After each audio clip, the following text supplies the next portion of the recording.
to have James Anthony here today to chat to us about Climate Sunday. Climate Sunday is the largest ecumenical action in the run-up to COP26, which is the international climate conference being held in Glasgow in 2021. Over to you, James. Thanks, Lucy, and good morning, everyone. Great to see so many tuned in this morning. And as Lucy mentioned, I'm the project coordinator for Climate Sunday.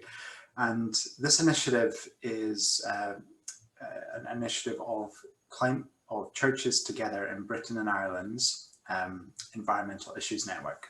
And just to give you a little flavour of the organisations involved, this is the 25 formal backers for Climate Sunday.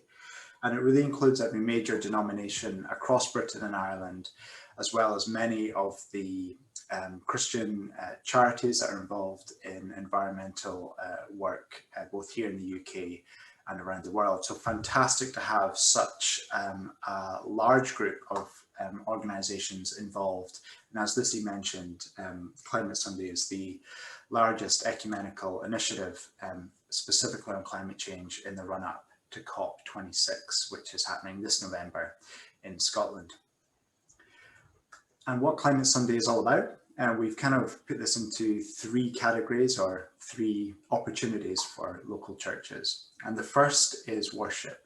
And this is where we're encouraging churches to designate any Sunday before COP26 this year, where they talk about climate and make the connection between our faith and action and prayer for climate justice. And our website contains resources to enable you and help you to focus on this issue during a service. The second element of the initiative is to commit to long-term action. Now, I know many of you will be from local churches who are already a part of greening schemes such as Eco Church or Eco Congregation Scotland or Ireland. And I guess our encouragement here is that for those churches that have not yet already joined one of those greening schemes, that they consider doing so. And for those of us who are already members of these schemes, that we look to progress to the next level of award. The sort of award pathway in all of these schemes is linked to that long-term commitment and action at a local level. And it's a great way for churches to do that along with others. Of course, there are other ways churches can commit to long-term action, and our encouragement is not exclusive to the greening schemes. There are many opportunities and ways that churches can commit. Lastly, we're also encouraging churches to use their voice to tell the UK government that we as a Christian community want to see bold, ambitious action to address the climate crisis. And how we are doing this right now is encouraging both individuals and churches as groups to sign the Climate Coalition's declaration, which is called The Time Is Now. And that's a declaration which is available for all groups across society in Britain and Ireland to sign. It's not specifically for faith groups, but we're really pleased to see a large number of faith groups signing this. And I think combined with groups from right across society, it will send a really strong, powerful message to government in this critical year. And I mentioned the services. This year in particular, it's great to be able to watch so many Climate Sunday services online. I'm aware that some churches are holding online only, whereas others are doing a combination of both. And on our website, there's a little YouTube link at the top right, and you can click on that to watch a selection of services that have already happened. Climate Sundays have been running since the 5th of September 2020, so there's a good selection there that you can already take a look at. And we'd really encourage any church who does this to share online what they're doing, and it's a great way to engage an audience that already care about this issue, and to look at climate change as part of our mission and part of the voice that we have in our local communities. I also mentioned the second element of the initiative, joining one of the greening schemes. Now, if you don't already know about Eco Church or Eco Congregation, I'd encourage you to visit our website, where there's links to each of the schemes. Eco-church is specific for churches in England and Wales, whereas eco-congregation has a branch in Scotland and separately in Ireland.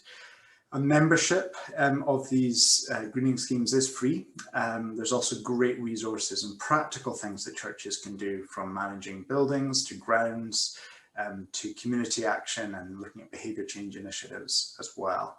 And all of these organisations have fantastic teams to help with that practical element of long-term commitment.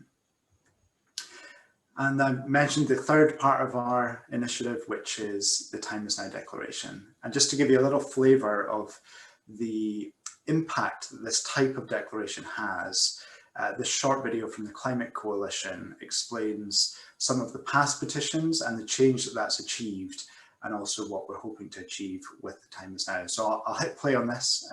This video we're about to watch is available for churches to use on social media and as part of a service as well, if you'd like to do that to help encourage members of your congregations to sign the declaration themselves, as well as considering it as a church entity. So here we go.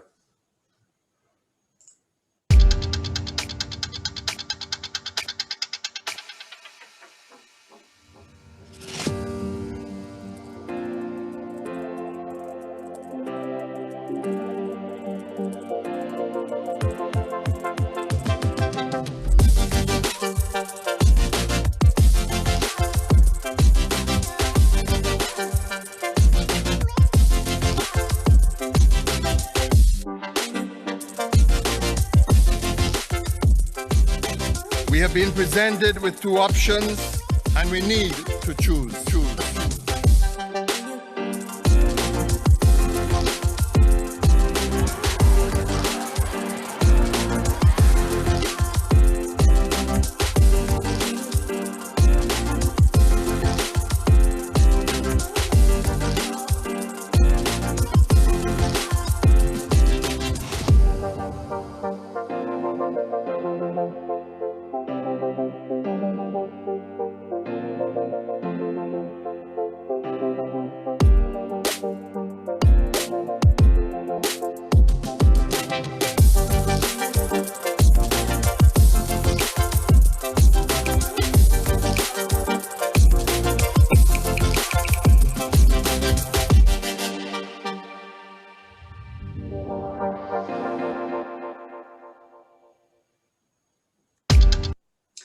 Excellent. So yeah, hopefully that gives a flavour of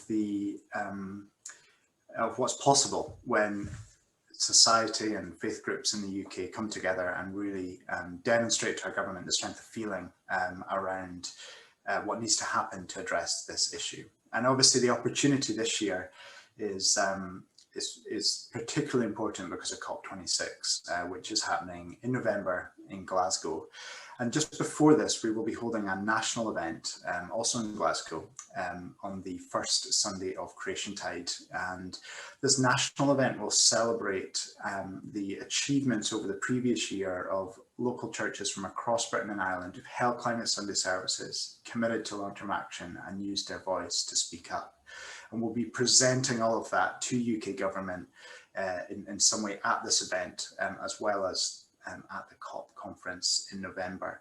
So we'd encourage you to register with us if you would like to hold a Climate Sunday service. Now that's a free, very quick, easy process, takes about 30 seconds and can be done directly on our website. There's a link on the homepage at climatesunday.org. And the UK is the host nation this year for this conference, which means that it's particularly important what the UK government commits to with their own nationally determined contribution to address climate change. Because as a UK nation, as the host nation, other countries from around the world will be looking to the host to see what they're doing, and we really want to make sure that there is bold, ambitious action being taken here to inspire others around the world. And I mentioned our website there. This is a screenshot of our homepage, as I mentioned, climatesunday.org. And this is where you can find all the resources for services. We have a selection that is suitable for all church traditions and styles. There are co-branded service resources with a number of denominations, as well as service resources from many of the charities, such as Christian Aid and Tear Fund that I mentioned, are formal backers of this campaign. And we also have thematic resources, the most recent being on food and climate emergency, and our next one being on climate and money. And these will be released over the course of the year to help bring focus to the effects of climate change on different parts of our lives and society. So I encourage you to continue to look back at the website, as these resources are constantly being added to between now and September. So I think that finishes up the kind of overview of the project, and now we have the opportunity for a short Q&A. But just before we do that, I'd love to ask Hannah Brown from JPIT, what Climate Sunday might look like for the churches that are members of denominations that JPIT works with. Yeah, thank you, James.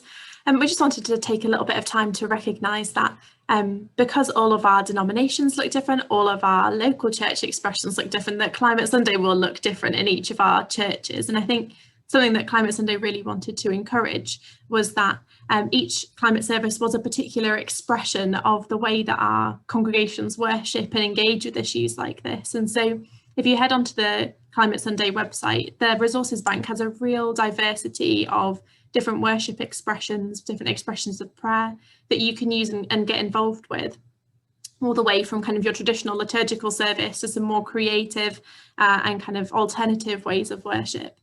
And so I think it's really important that actually your Climate Sunday is an expression of what your congregation feels most represents their worship and engagement with this issue.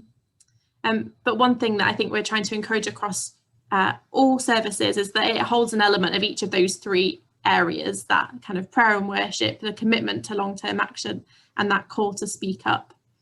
And we particularly know as well for JPIT denominations that there are opportunities for you to get involved with things that your denominations are doing as part of that as well.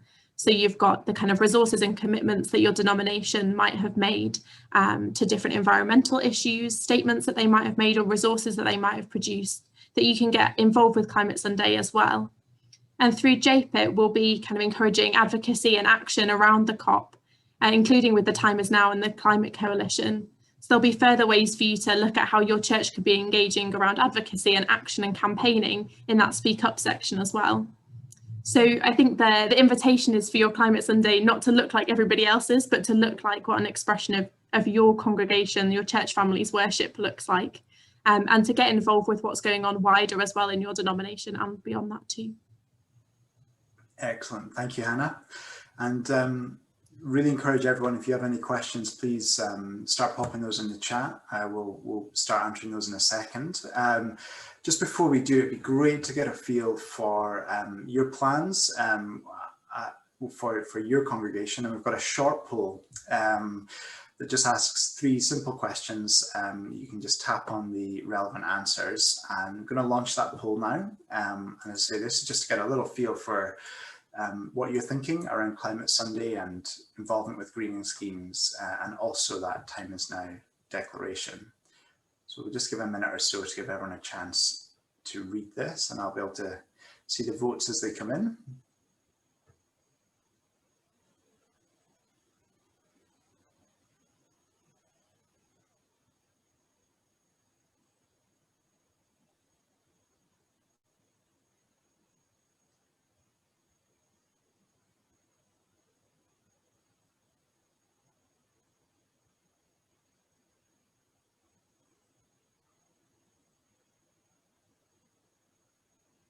So it's great to see around 40% so far of churches are planning to hold a Climate Sunday service this year, and the majority of the rest are still in the process of deciding, and that number's tweaking all the time as everyone's voting.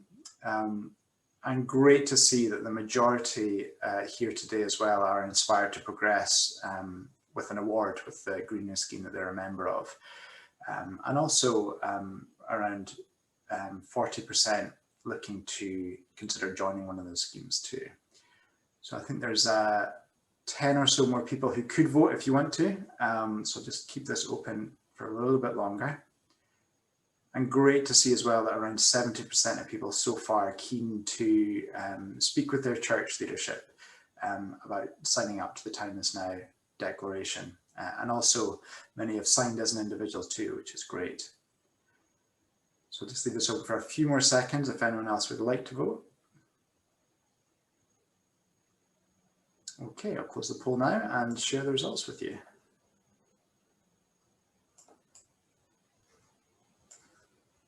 There we go.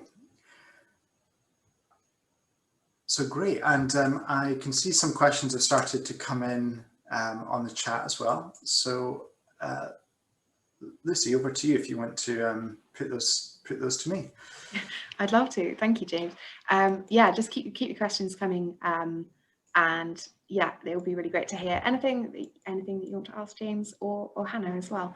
So James, Lorna has asked what's happening on the first Sunday of Creation Tide. Yeah, so this we're going to be using that Sunday, so that's the 5th of September 21, to hold an ecumenical service in Glasgow, where we celebrate the achievements of local churches like yours over the previous year.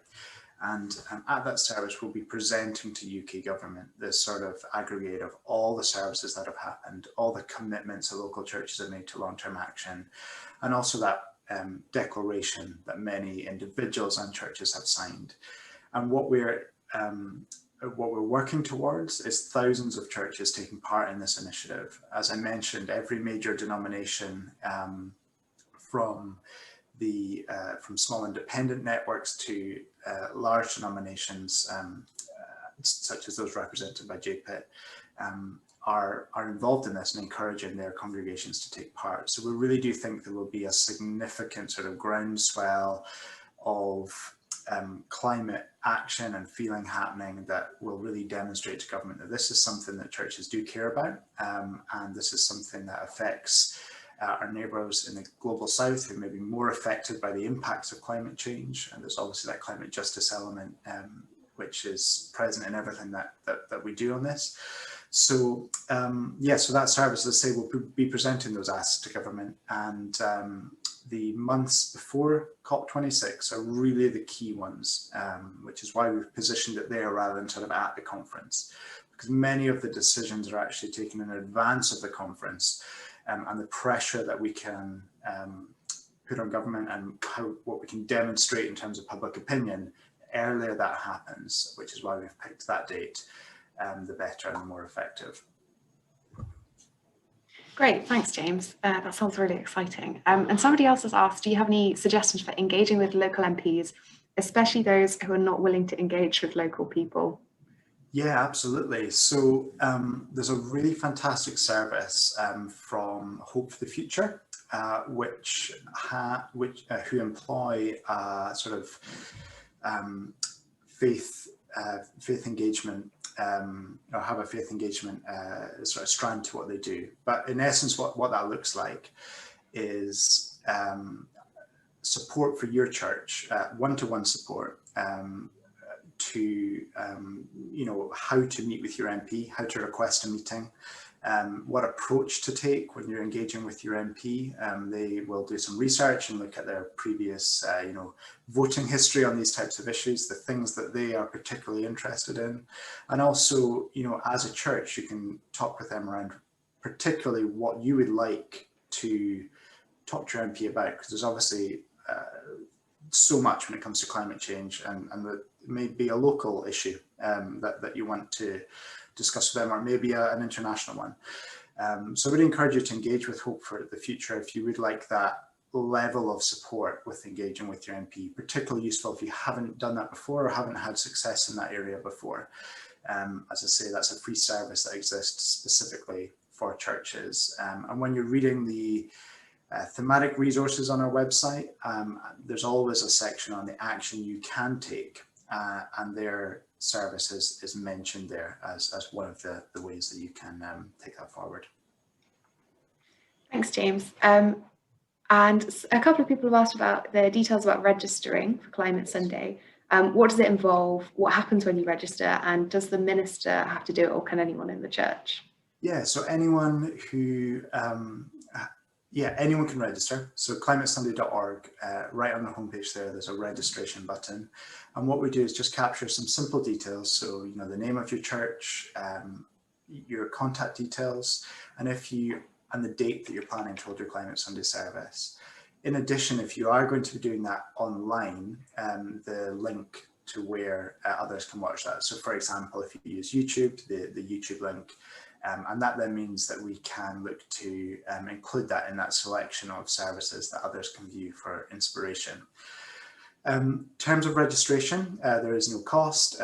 So it takes about 30 seconds to fill out that form, and it can be completed by anyone who has the authority of your church to do that. So you may be a Green Team member, you could be someone involved in the planning of the service, or on the vestry or deacons, or whatever your church governance structure looks like. But there is no strict criteria, essentially. As long as there's just one person from each congregation registering their service, then that's absolutely fine. Thanks, James. And we have another question, which is, do you know the time of year that most Climate Sundays are already booked for? So it's actually a broad spread. There is not one Sunday that has you know, the lion's share of Climate Sunday services registered, but what we are really encouraging is the earlier you can hold your service, the better. And the reason for that is a large part of the initiative is engaging with churches who have not taken action on this before, or maybe not yet made the connection between our faith and action on climate. And the more churches that are involved in this, the greater the cascade effect. So the earlier you can do it, then the better. You know, a crowd attracts a crowd. And also the earlier you can do it, the more we can demonstrate to government as we go how many are being involved. Sorry, just seeing the comments there coming in as I'm talking. So yeah, there are also to say, there are many of the organisations involved have picked specific dates that they are encouraging their churches. So as an example, USPG are currently running a Lent course, which has a focus on climate. And those churches that are participating in that Lent course are all encouraged to hold a Climate Sunday service. And many of them are choosing to do it on the same day to time with that course, but they're free to do it on any date in the year. So, you know, you may find, if you're engaged with some of the charities that we have mentioned as formal backers, that they may be encouraging particular dates, but there's always the freedom to choose what works for your church calendar. And having the whole year means that churches from every tradition have the opportunity to join in. As I'm sure all of you will know, there are many designated Sundays and different church traditions, so fitting across all church styles and traditions, that flexibility just allows everyone to be involved. And related to that question, Elaine's asked, could you register your service date as a midweek one because they meet on a Wednesday? Yes, of course, that's absolutely fine. And apologies that the name Climate Sunday is obviously tied to a Sunday, but you can absolutely do this on any day of the week and register that on the website. And we've got a couple of minutes left, so if you've got any more questions, then do just drop them in the chat as and when. I've got a question, James. What else the church is doing around COP? So I'm sure there will be a huge number of church-related petitions and campaigns in the weeks immediately before COP. I know there are pilgrimages planned from countries in Europe and in the UK to Glasgow around that time. There are prayer chains. There will also be, I'm sure, internationally organised ecumenical events as well. And something we'll be doing as all of that becomes clearer, I think this year, unlike any other, the details of events and gatherings are obviously not released as early as they normally would be because of the uncertainty around public health restrictions that will be in place at the time. But what we will be doing as those details become clearer is highlighting those that that churches can be involved in, that are being run by those EIN members that I showed on the screen earlier. So the closer we get to our national event in September, the more we'll be able to highlight ways that churches can participate in the weeks directly before the conference. Thank you, James. And unless there are any very last minute questions, oh yeah, is there a colour associated with this, like Jubilee 2000 was red? So not a specific colour. We do here, as you can see on the screen, have a sort of blue and green colour scheme, obviously linked to the photo of the globe there.